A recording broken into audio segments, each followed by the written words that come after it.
from around 1.5 trillion to now over 1.8 trillion. And I think the budget deficit, the fiscal deficit, will come in at, say, around $2 trillion minimum. And I doubt it will decline very much in 2010. So as the government debt grows, and that's always the case, if you have a company and you start out with a debt-equity ratio of 1 to 1, and suddenly you have debt that are 5 times your equity, then obviously the quality of your debt diminishes. And that is the case now for the U.S. government. Okay, now, former IMF economist Simon Johnson recently said the U.S. was like a third world country with a financial oligarchy in place. Do you see this financial oligarchy emerging in the United States? Yes, I mean, I wrote already 2 years ago that the U.S. was on the way towards a banana republic. And I think the Obama administration, the way it muscles itself into decisions that basically should not be taken by the government, is a proof of that. And I would also say that the U.S., if I look at what is being written and what the Fed is doing and the Treasury is doing, then obviously in the long run it will be an inflationary environment. Well, let's see how this is being played in the United States. Apparently on Bill Maher's Real Time on HBO, it's a big joke. Elizabeth Warren, who's the administrator of the $700 billion TARP fund, seems to find it quite amusing that the administration has lost something like $350 billion of that money. The Hank Paulson, the extortionist, is not being indicated in any wrongdoing at all. How are the banks doing? Well, there's a little problem with the first $350 billion. And what is that? It left, and no one's quite sure where it went. Okay, so that was Elizabeth Warren, the administrator for the $700 billion in TARP funds. She said this week she had no idea where the first $350 billion in TARP funds went. It has gone missing. That sounds like Russia to me. Does the plunder and corruption have to stop the U.S. in order for it to recover?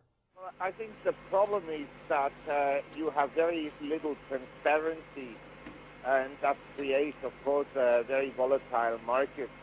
And I'd also like to point out that the early classical economists like Adam Smith pointed out that in order to gain prosperity, you had to have peace, easy taxes, and the tolerable administration of justice.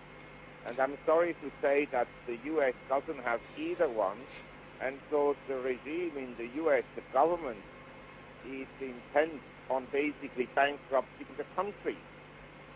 And this lack of accountability is, of course, a total disaster, because, let's say, if you have your own business, you're accountable and you have to pay your tax and so forth.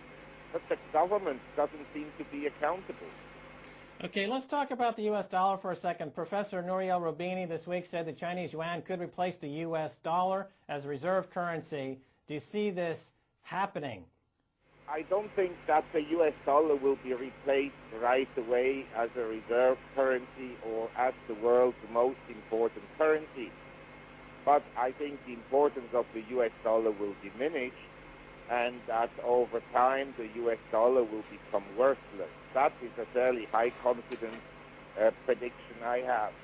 It's not going to happen in 1 year, but say your children's generation will be faced with coffee that costs $100 or $1,000 a cup, or maybe even $1 million a cup. In that sense, the U.S. dollar will lose its importance. I rather think that we will move back in time to some kind of a gold standard rather than to another paper currency. Okay, so that superinflation you're talking about, that relates to what you were just talking about in terms of the degradation of the U.S. Treasury bond and as it becomes, quote-unquote, toxic. Now, just to follow up on what's happening on the global markets, this week saw threats against the U.S. dollar from Russia, Japan, and China and Brazil say that they plan to axe the dollar and that complaints like this are coming more frequently. So I guess this is what you're talking about. As the next year or two and a couple of years, we see more and more countries abandoning the dollar, and this is kind of euthanasia of the dollar, if you will? Well, I mean, the U.S. dollar is, to some extent, the U.S. is still the largest economy in the world, and as such, the dollar will have, for the foreseeable future, some value.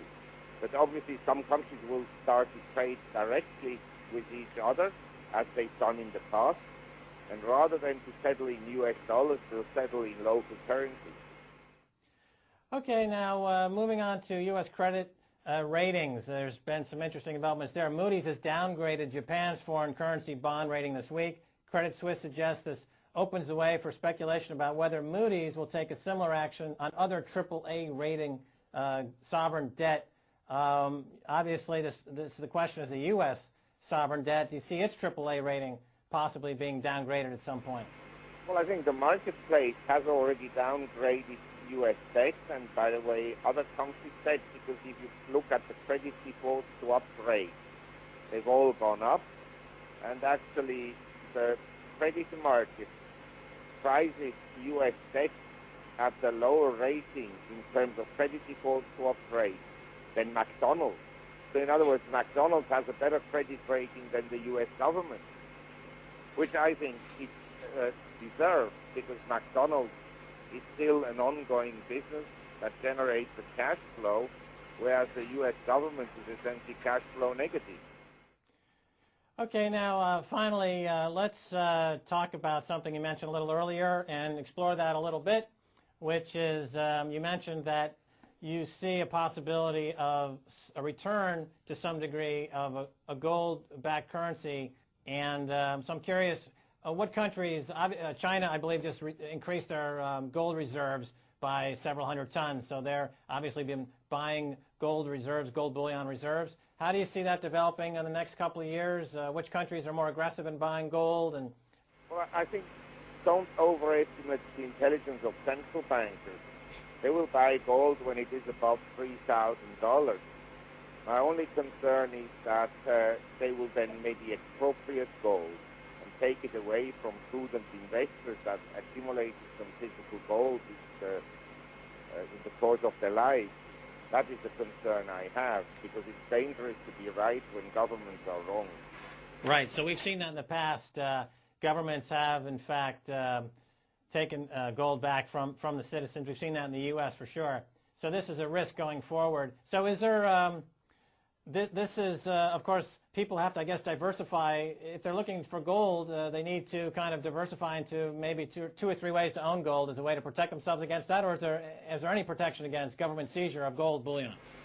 Well, I think if you have the kind of policymakers we have in America, and Mr. Bernanke has written about this and he's spoken about it. Thank you, Dr. Marc Faber, editor of the Gloom, Boom, and Doom Report. Well, that's it for this edition of On the Edge. Next week, we're going to be looking at more banking shenanigans and market manipulation. Until then, bye, y'all.